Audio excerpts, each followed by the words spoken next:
Amen. There's only love. And some people might say, well, why are there other things out here? But it's only love that will set us free. It's only love that make us be who we are. Happy Mother's Day again, everyone. Thank you all for coming out. Thank you for tuning in, being with us every Sunday here at the Center for Divine Love on Facebook or YouTube or on John's Facebook page. Thank you, John, for putting it out there. We like to give honor where honor is due, and that is to all of our mothers on today.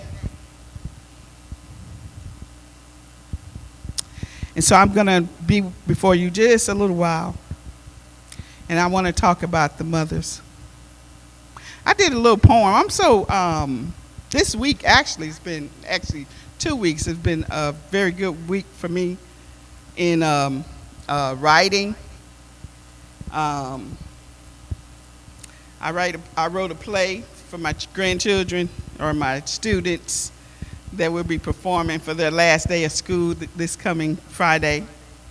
It's an opera. It's so cute. I wanted them to do it today, but they're scared. But it's pretty good, and I really like it. And that's one of the things that I like to do, that I wanted to check off my list. And that is write plays, direct, stuff like that. So I'm going to do that. So I wrote a poem. I guess you can call it a poem, a Mother's Day poem. So let me get this out the way right quick.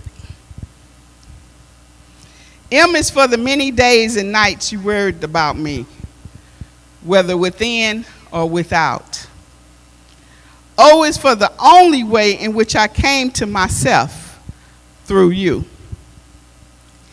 T is for the umbilical tie that ties us together forever.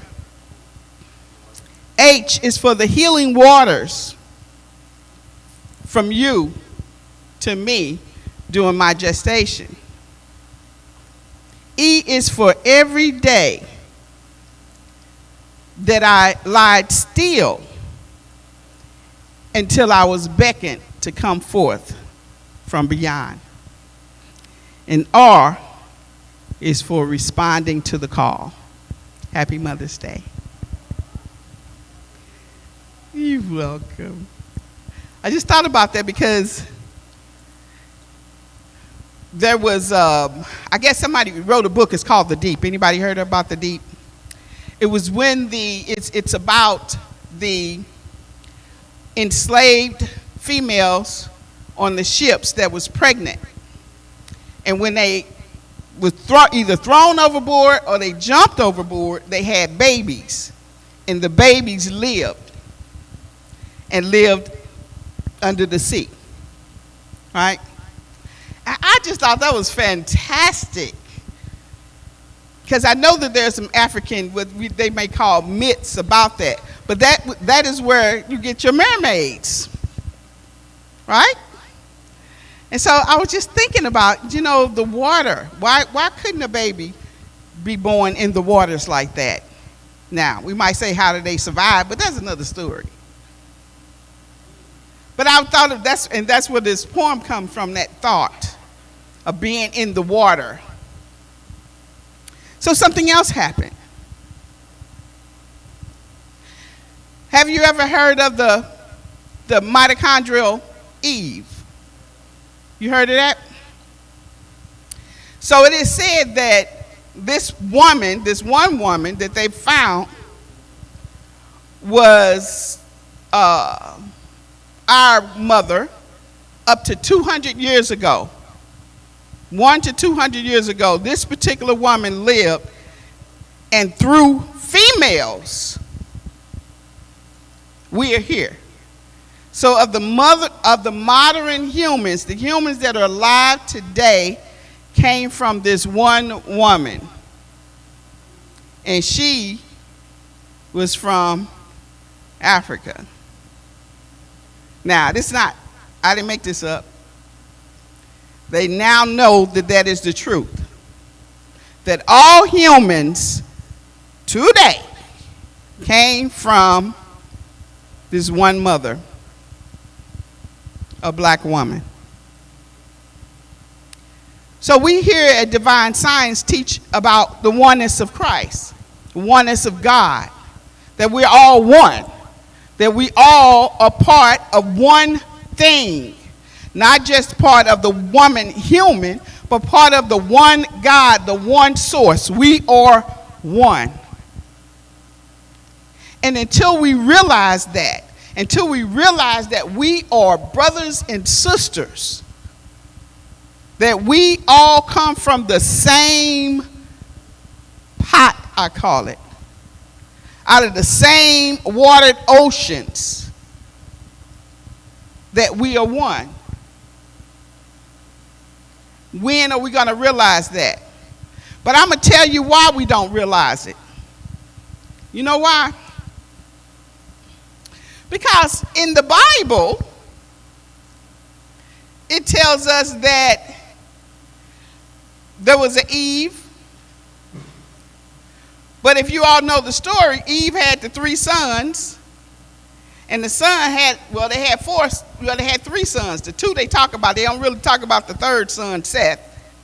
And then when they had Seth had Noah and his people. So Eve is no longer here. The flood happens, and the only people that's supposed to be around is Seth's sons and daughters, who they never give a name to. So let me tell you something about this mitochondria. It only goes through females. If you only have boys in your family, they get it, the DNA, but they lose it. They can't pass it on because it's only passed from female to female. So because we're taken out of the Bible, not giving thought, not giving the real power and the prestige of a mother, then we lose things. And I think that's where we are today. How our children are out of order. How our mothers and fathers are out of order, because we're children from the children from the children from the mother and father prior to. It's not until we get that respect back. But as long as we are believing that the people that has no name, has no claim, as long as we saying that the man has the power to do everything, we lose it. We both have the power. We both did this thing. But it's not until it came out of the womb of the mother before we even came forth. So I went and I was looking for Seth's wife name. You can't find it. You only find Noah. Well, I look for Noah's wife. You can't find her either. You can't find the people who's supposed to repopulate the world except for men. That's it. And then you turn around and go, do. And we then talk about Christ, and then here we go, a man again, without any reference to the female spirit. What I'm saying is the mother is a very important part in this world. Very important. Had it not been for the mother, none of us would be here. No one would be here. And it's a proven fact. So what I'm saying here, I'm not going against biblical writings. I'm just stating facts. And that's what we do here in Divine Science. We talk about facts instead of fable. The mitochondria Eve is a factual thing. It's so factual that if anyone here has ever taken the ancestry DNA, have anyone in here, have you done it? When you do it, you'll find out. I do and have done it, and at one point I found someone from the 1700s. And I can't tell you if it was on my mother's side or my father's side. It was one of those sides, and it was 1700. But what scientists have found was they went back 200,000 years ago and found this black woman that brought us all forth right now today. And yet right now we're killing us because we haven't been given any type of love or respect for women, for little girls that will become women, that may become mothers. I looked up the definition of mother, and there's quite a few. You would think that it wasn't. You would think, what is a mother? One who gives birth, right? But not necessarily. Well, that is a mother who gives birth. But then that definition, it says that one who shows affection to their children is mothering, because you have some women who gives birth and not necessarily mothering, right? Then you got a definition where the elders in the church are called what? Mothers, because of the affection. We need to get back to that. We need to get back to respecting our mother elders, our mothers. Call your mama sometime. Say, hey, Ma, how you doing? That's it. Hi, Ma. I love you. Don't wait till Mother's Day, Ishmael. Although, I'm just talking about him. He don't. If you all notice, every time he see me, he give me a little kiss. That's respect. Hey, Ma.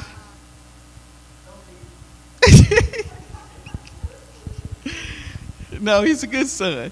My children are good children. And I tell them, I say, y'all suck like spaghetti. That's my thing. I'm going to give my t-shirt, my kids suck like spaghetti. Let me explain that to you. Spaghetti is my favorite food. But it gets messy sometimes, right? When you slurp it up and then get on your clothes, and, get a little messy. That's why I say that. But I said everything that I said up here today just to encourage you to love on your mother. Love on that woman that you have. That she may have been a mother, and then she may not have given birth to a person out of her womb, but she's given birth by other means. Women who take care of other women's children are mothers as well. It's their Mother's Day as well. Those that have been sacrificed themselves to adopt children. Those who have sacrificed themselves to mentor children. All those are mothers. Respect the woman. For without the woman, you would not be here. Now, I was going to go another way. Because the other way was y'all say, oh, well, you need the man, but don't go there with me because I like science. I don't know if y'all heard of the hermaphrodites. They can kind of impregnate themselves. You didn't know that, did you? That has happened. It's scientifically proven. Just like the little bees and the little insects, they do the same thing. We the same way. We all came out of dirt. That was the one thing that they got me one time. I looked at the Bible and it said in the second chapter of Genesis, when it said that man came out of dirt, it said the animals came out of dirt too. I said, what you say? Everything but the birds and the fish. But I guess the birds came out too, because they supposed to came from the dinosaurs. I don't know. I think I got too deep for you. Anywho, respect the woman. That's really what I want to say. Don't wait till Mother's Day to give her flowers. Give her flowers sometimes, anytime. Just do it. You know, just say it. You know, when you see a woman in the street, just say, you know what, I appreciate you. Because that's your sister. Right? That we all one. Remember? We all are one. And when we get that in our mind, when we see each other as God, we would treat each other a little better. When we see ourselves as God and we see you as God, we would treat you better. I remember when Reverend Howard Denson said that one time. He said, well, if we treated everybody like Jesus, we would have a better world. And I say that if we treated everybody how we want to be treated, we will have a better world. So God bless you. I just, again, came by to say Happy Mother's Day on this Mother's Day. I know for some people, it's a hard time. I talked to my niece the other day. I had a sister. Her birthday was on the 9th, and she passed. And they called me this morning. And I appreciate that. And they were saying that they were having a hard time. But I say, give thanks to your mom. And do what you think that she would want you to do, and be who you think she would want you to be. God bless you.